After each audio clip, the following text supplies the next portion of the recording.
Voilà, bien, merci Eric Sablé d'être sur Buddha Channel. On voudrait vous poser une question. Qu'est-ce que c'est que le tantrisme? Le tantrisme est surtout connu en Occident pour son aspect sexuel et plus précisément pour cette association qui nous semble très étrange entre le sexe et la spiritualité. Et il est vrai que c'est un aspect du tantrisme, mais ce n'est qu'un seul aspect du tantrisme. Et le tantrisme est une voie spirituelle beaucoup plus vaste que ça. On a même calculé qu'il y avait dans la multitude, parmi la multitude des textes tantriques qui existent, il y en avait simplement 7% qui étaient relatifs à cette association entre la sexualité et la spiritualité. Et on peut dire que, pour définir un petit peu le tantrisme, nous pouvons dire que le tantrisme est plus largement une façon de transformer, de transmuer en quelque sorte le poison en nectar. Mais tous les poisons, c'est-à-dire c'est une voie qui est spécialement indiquée dans le Kali Yuga, dans l'âge de fer ou l'âge noir dans lequel nous nous trouvons, puisqu'elle préconise de chevaucher le tigre. Voilà, de chevaucher le tigre étant justement tous les poisons auxquels nous sommes confrontés dans notre quotidien. Et c'est pour cela que c'est une voie qui peut utiliser ce qui est considéré par les ascètes comme un poison, c'est-à-dire la sexualité par exemple, pour justement le transmuer en nectar. Mais il peut utiliser aussi la drogue, par exemple, certaines formes de tantrisme utilisent le cannabis, ce qu'on appelle le bang en Inde, mais pas du tout pour, en quelque sorte, disons, dissocier la conscience, mais au contraire pour arriver à un état de conscience supérieur. C'est-à-dire qu'il y a utilisation, là encore, d'un poison, qui est la drogue, en nectar. Et on dit même que Tadepa, par exemple, un des premiers tantriques reconnus, vécut l'ultime réalisation spirituelle le jour où il perdit tout son argent au jeu, et il réalisa ainsi que le monde était aussi vide que sa bourse était vide. Voilà, il réalisa en quelque sorte l'ultime vacuité en réalisant la vacuité de sa bourse en jouant au jeu. Voilà, tout ça, c'est pour montrer en quelque sorte que cette utilisation du quotidien, cette utilisation de ce qui pour un être ordinaire est source en quelque sorte de perdition, comme une voie de libération spirituelle. Ça, on peut dire que c'est vraiment le fil rouge du tantrisme. Oh ben, on peut dire effectivement transmuer le poison en nectar, voilà, tout simplement.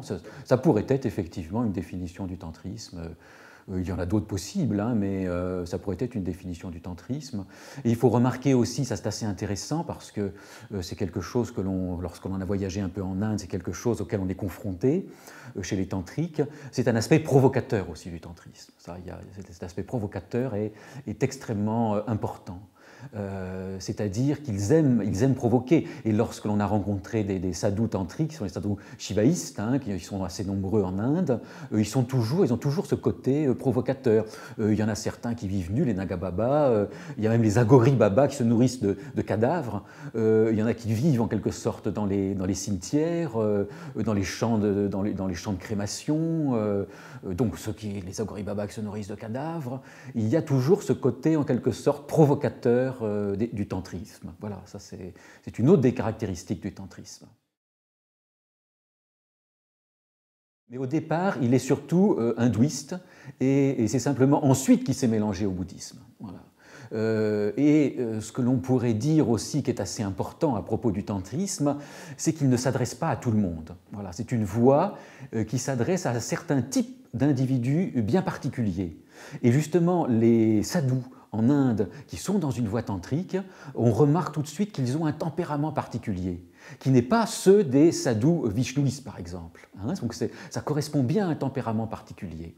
Et ça, les tantriques le savent. Et les tantriques divisent en quelque sorte les êtres humains en trois parties.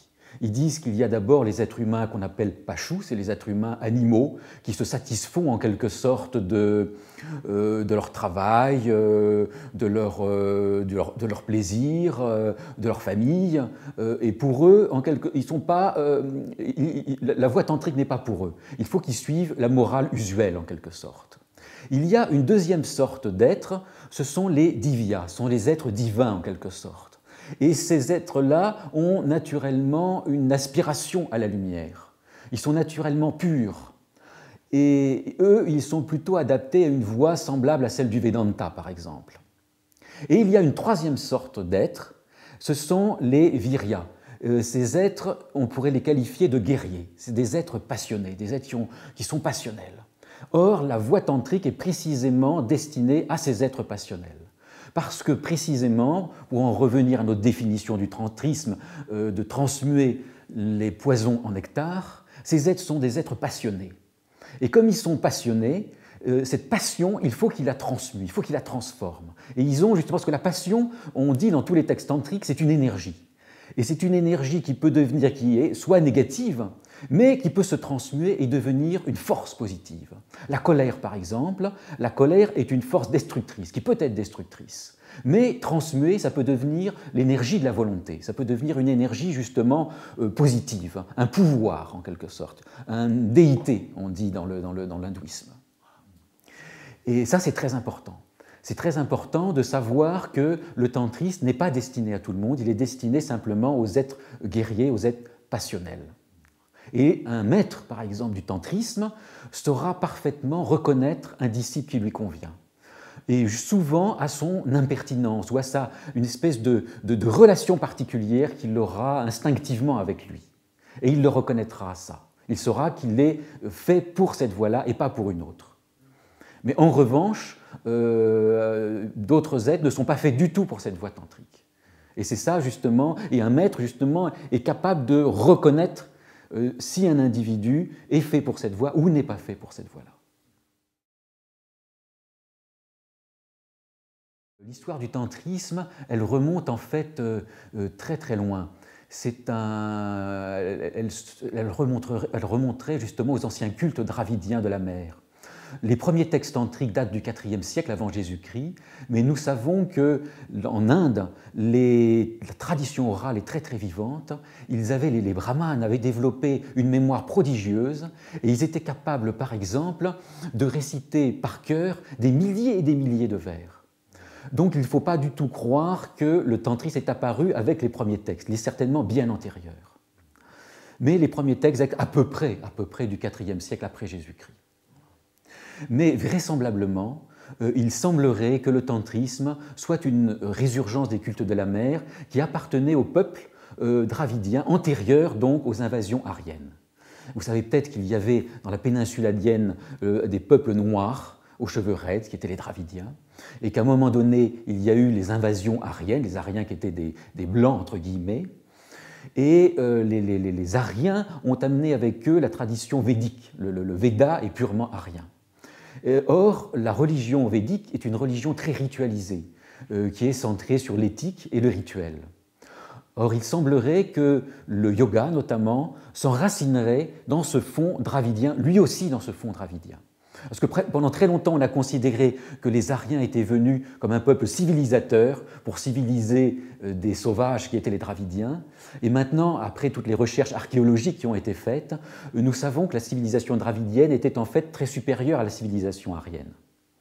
Et donc, c'est ce creuset des peuples dravidiens qui, notamment, adoraient la mer divine, qui a ressurgi, qui s'est mélangé en quelque sorte avec les cultes védiques, et qui a ressurgi pour donner le tantrisme. D'où cette donnée fondamentale du tantrisme, qui est cette grande importance de la femme. Et très souvent, dans le tantrisme, la femme est en quelque sorte le gourou. Alors que dans l'hindouisme classique, notamment dans le Veda, c'est une civilisation patriarcale, donc c'est le père, c'est le gourou homme, c'est l'homme qui est considéré, notamment dans les lois de Manu, ça c'est très clair, c'est l'homme qui est considéré comme le maître, et la femme, naître femme est considéré comme une expiation, comme un mauvais karma. Le tantrisme renverse les choses et considère la femme comme l'initiatrice de l'homme. Voilà. Parce que justement, on retrouve ces cultes de la mère. Voilà, ces cultes de la mère, donc cette prépondérance de la femme. Et ça, c'est quelque chose qui va imprégner, c'est une notion qui va imprégner la totalité du tantrisme, tant hindouiste que bouddhiste. Et alors maintenant, on peut dire aussi la légende, parce qu'elle appartient à la fois au bouddhisme tantrique, à l'hindouisme tantrique, parce que la légende est toujours intéressante, hein, elles sont toujours pleines de sens. Et on peut dire que la légende relative à l'origine du tantrisme est liée à Luipa. Ce serait Luipa qui serait le premier tantrique. Alors on raconte que Luipa, dans une vie antérieure, il était poisson. Et un jour, il a entendu par hasard l'enseignement que Shiva donnait quotidiennement à sa compagne Parvati. Il a surpris cet enseignement-là. Et donc, ça serait l'origine, il serait rené ensuite en tant qu'ascète, et il se serait rappelé cet enseignement-là, et l'origine donc des cultes tantriques serait cet enseignement que Shiva dispensait à sa compagne Parvati. Or ça c'est intéressant, cette légende est intéressante parce qu'elle montre qu'il y a un côté prométhéen dans le tantrisme, un côté voleur de feu, c'est-à-dire que le poisson, il surprend un enseignement qui ne lui était pas destiné. Donc il y a là, c'est dans ce sens-là que la légende est intéressante, parce qu'elle montre justement cet esprit prométhéen, cet esprit voleur de feu du tantrisme. Le tantrisme a représenté une rupture totale, c'est-à-dire effectivement la société indienne est très machiste, c'est une société patriarcale qui a hérité ça justement des invasions aryennes, et le tantrisme est en rupture totale. Et il y a une telle prépondérance de la femme que dans certains cultes tantriques, le prêtre se déguise en femme pour adorer justement le dieu. C'est pour dire à quel point la femme est importante. Et maintenant, pour en revenir à votre question de cette jonction entre le bouddhisme et le tantrisme, il faut savoir que cette jonction ne s'est pas faite facilement, parce que le bouddhisme et le tantrisme sont complètement opposés, à tout point de vue. Dans le bouddhisme originel, en quelque sorte, déjà, la place de la femme est très minorisée, et très mineure, parce qu'il a fallu l'insistance de son disciple Ananda pour qu'il y ait justement des non-bouddhistes. Sinon, le Bouddha lui-même ne voulait pas qu'il y ait des femmes qui soient non-bouddhistes. Voilà. Donc, c'est là déjà, cette prépondérance de la femme est absolument opposée à ce principe du bouddhisme. Deuxièmement, dans le bouddhisme originel, les cultes, la religion, l'aspect religieux est considéré comme un obstacle, c'est considéré comme un des obstacles. Or, précisément, dans le tantrisme, les rituels sont très importants, très importants, comme on le verra dans le bouddhisme tibétain, par exemple, qui attache énormément d'importance aux rituels. Alors ça, c'est un deuxième point d'opposition entre bouddhisme et tantrisme. Et puis, troisième point, dans le bouddhisme, il y a une négation des dieux, une négation de la divinité. Or, dans le tantrisme, il y a une profusion de divinités, c'est-à-dire que une grande partie des divinités indiennes sont des divinités tantriques aussi. Voilà. Donc il y a trois points forts d'opposition entre tantrisme et bouddhisme. Et pourtant, cette fusion qui s'est faite entre le bouddhisme mahayana, dans son aspect justement de grand véhicule, et puis l'hindouisme tantrique, a été extrêmement bénéfique aux deux. Pourquoi? Parce que déjà, le bouddhisme avait tendance à se complaire dans les spéculations intellectuelles. C'est-à-dire que ça, c'est quelque chose que l'on a un petit peu oublié, mais l'hindouisme n'était pas très centré sur l'intellect, sur le développement de la logique. En revanche, la logique bouddhiste était extrêmement percutante, était extrêmement puissante. Ils avaient développé des systèmes logiques remarquables. Voilà. La logique indienne, en fait, est beaucoup d'essence bouddhiste. Or, justement, cette alliance entre tantrisme et bouddhisme mahayana a permis au bouddhisme d'abandonner un petit peu ce côté trop intellectuel qui s'était développé dans tous les grands systèmes du bouddhisme mahayana, Madhyamika, Yogacara essentiellement, pour adopter quelque chose d'un peu plus pratique, technique en quelque sorte. Les techniques spirituelles sont d'essence tantrique. Je veux dire, les